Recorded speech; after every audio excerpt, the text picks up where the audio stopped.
প্রিয় বন্ধুরা, আপনারা কি জানেন গরু কি অভিশাপ দিয়েছিল, যার কারণে আজ পর্যন্ত সমগ্র নারী জাতিকে সেই অভিশাপ ভোগ করতে হচ্ছে?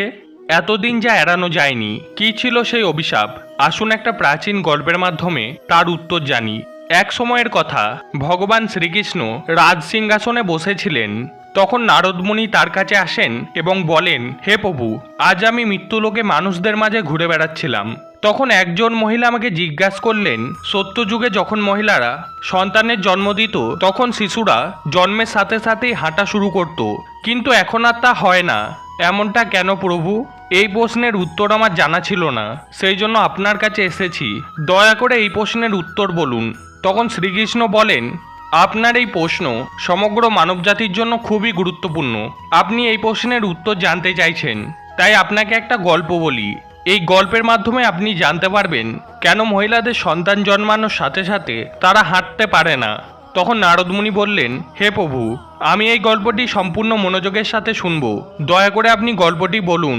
প্রিয় বন্ধুরা, আপনিও যদি জানতে চান এই প্রশ্নের উত্তর কি, তাহলে ভিডিওটিকে শেষ পর্যন্ত দেখুন এবং ভিডিওটিকে একটি লাইক করে দিন। তো চলুন শুরু করা যাক। ভগবান শ্রীকৃষ্ণ বলেন, এক শহরে রামু নামের একটি লোক বাস করত। রামু ছিলেন অত্যন্ত স্বার্থপর মানুষ। রামুর একটা গাভী ছিল, সে দুধ দিত। রামু সেই গাভীকে বেশি করে সবুজ চারণ খাওয়াতো, দুধ দহন করত, আর সেই দুধ রামু নিজে খেত এবং তার পরিবারের সদস্যদের খাওয়াতো এবং বিক্রিও করত। শুধু গরুর দুধ দিয়েই রামু তার সংসার চালাতো। এইভাবেই কাটছিল রামুর সময়। কিছুদিন পর একটা সময় এলো যখন গাভী দুধ দেওয়া বন্ধ করে দিল। গাভীটি দুধ দেওয়া বন্ধ করার সাথে সাথে রামু তাকে খাওয়ানো বন্ধ করে দিল এবং এমন একটি দিন আসে যখন রামু গরুটিকে অনেক পিটিয়ে বাড়ি থেকে নিয়ে যায় এবং জঙ্গলে ছেড়ে আসে। এখন সেই গরু একা হয়ে গেল। বেচারা একা একা বনে এইদিক ওইদিক ঘুরে বেড়ায়। এইভাবে ঘুরতে ঘুরতে একদিন সে পৌঁছে যায় জঙ্গলে একটি মন্দিরের কাছে এবং সে ঈশ্বরের কাছে প্রার্থনা করে বলে, হে ভগবান, আমি আপনার কাছে মিনতি করি, আপনি আমাদেরকে গরুর জন্ম দিয়ে কেন এমন অন্যায় করেছেন? 84 লক্ষ জন্মের মধ্যে শ্রেষ্ঠ জন্ম হলো মানুষের, তবুও তারা কত পাপ ও অকর্ম করে। যতক্ষণ আমি দুধ দিতাম ততক্ষণ ওই ব্যক্তি আমাকে বাড়িতে রাখলো এবং সবুজ চারণ খাওয়ালো। আমি দুধ দেওয়া বন্ধ করার সাথে সাথেই তিনি আমাকে চারণ দেওয়া বন্ধ করলো।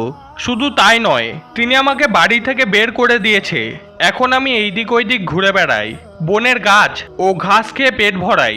হে ঈশ্বর, আপনার তৈরি করা সর্বশ্রেষ্ঠ জন্ম মানুষের, সেই মানুষ কেন এত স্বার্থপর এবং লোভী? এরপর ভগবান শ্রীকৃষ্ণ বললেন, সময় ধীরে ধীরে কেটে যায়। বেচারা গরু এইদিক ওইদিক ঘুরতে ঘুরতে একদিন রামুর দরজায় আসে। রামু আবার লাঠি নিয়ে সেই গরুকে বনের দিকে তাড়িয়ে দেয়। এইভাবেই কিছুদিন কেটে যায় এবং গাভীটিও আবার গর্ভবতী হয়। যখন সে 3-4 মাসের গর্ভবতী হয়, তখন সেই জঙ্গলের মধ্য দিয়ে যাচ্ছিল এক মহিলা সেই গাভীটিকে দেখে মনে মনে ভাবলো, এই গাভীটি গর্ভবতী, আমি এক কাজ করি, আমি এই গাভীটি বাড়িতে নিয়ে যাই। তার বাছুর হলে এই গাভী আমাকে দুধ দেওয়া শুরু করবে, তারপর আমি নিজে দুধ পান করব এবং আমার পরিবারের সদস্যদেরও খাওয়াবো এবং বিক্রিও করব। এই বলে মহিলা তার স্বামীকে ডাকতে গেল গরুটি ধরার জন্য। কিন্তু সে যখন তার স্বামীকে নিয়ে উপস্থিত হলো, ততক্ষণে গরুটি সেখান থেকে চলে যায়। দেখতে দেখতে আরও সময় কেটে গেল। যখন সেই গভীর প্রসবের সময় ঘনিয়ে এলো, তখন সে নির্জন বনে নিরাপদ স্থানে গিয়ে বাছুর প্রসব করলো। প্রসবের কিছু সময় পর সেই মহিলা ঘাস কাটতে একই বনে গিয়েছিল। সে দূর থেকে দেখল একটি গাভী তার বাচ্চা প্রসব করেছে।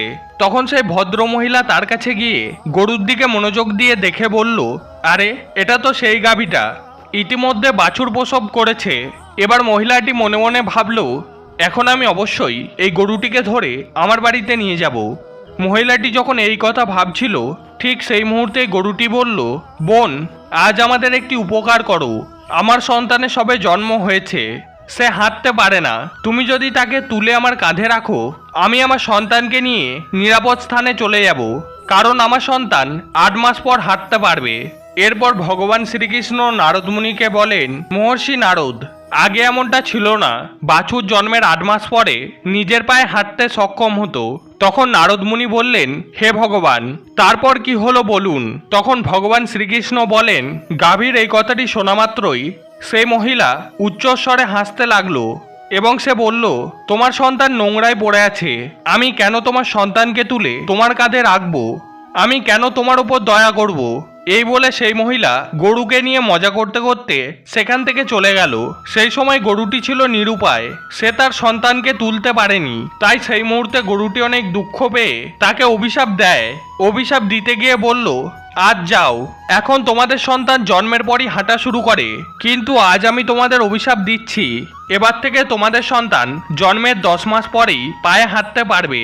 আর আমার সন্তান যে আজ হাঁটতে পারছে না, আজকের পর জন্মের সাথে সাথেই সে তার পায়ে হাঁটতে পারবে। এরপর ভগবান শ্রীকৃষ্ণ বলেন, হে নারদ মুনি, গরুর এই অভিশাপের কারণে আজ মহিলাদের সন্তান জন্মের সাথে সাথেই তার পায়ে হাঁটতে পারে না। সত্যযুগে সুখদেব জন্মের পরেই নিজের পায়ে হাঁটা শুরু করেছিলেন, আর বেদব্যাসও জন্মের পরেই নিজের পায়ে হাঁটা শুরু করেছিলেন। এটা ছিল সত্যযুগের কথা, কিন্তু কলিযুগে তা হয় না। কলিযুগে জন্মের পর শিশু নিজের পায়ে হাঁটতে কমপক্ষে 9 থেকে 10 মাস সময় লাগে। এর কারণ হলো গরু সমগ্র স্ত্রী জাতিকে অভিশাপ দিয়েছিল।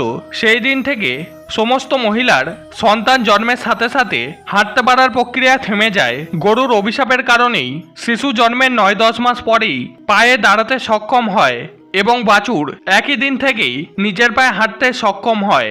তাই কারোর আত্মাকে কষ্ট দেওয়া উচিত নয়। এটাই সনাতন ধর্মের সবথেকে বড় ধর্ম।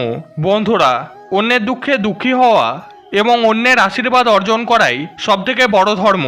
তাই আমাদের উচিত অসহায় পশু পাখিদের সাহায্য করা। গরুর অভিশাপের কারণেই যত পশু পাখি আছে তাদের সন্তান জন্মের পরপরই হাঁটা শুরু করে, কিন্তু এর ফলে নারী শিশুদের ওপর এমন বিরূপ প্রভাব পড়ে যে জন্মের পর নারী সন্তানরা হাঁটতে পারে না। একজন নারীর ভুলের কারণে সমগ্র নারী জাতিকেই এখনও সেই অভিশাপের ফল ভোগ করতে হচ্ছে। তো বন্ধুরা, আজকে পর্যন্তই। ভিডিওটি যদি আপনাদের ভালো লেগে থাকে তাহলে ভিডিওটিকে অবশ্যই একটি লাইক করে দিন, আর এই চ্যানেলে নতুন হয়ে থাকলে চ্যানেলটিকে অবশ্যই সাবস্ক্রাইব করে দিন। তো সবাই ভালো থাকবেন, সুস্থ থাকবেন। জয় শ্রীকৃষ্ণ। রাধে রাধে।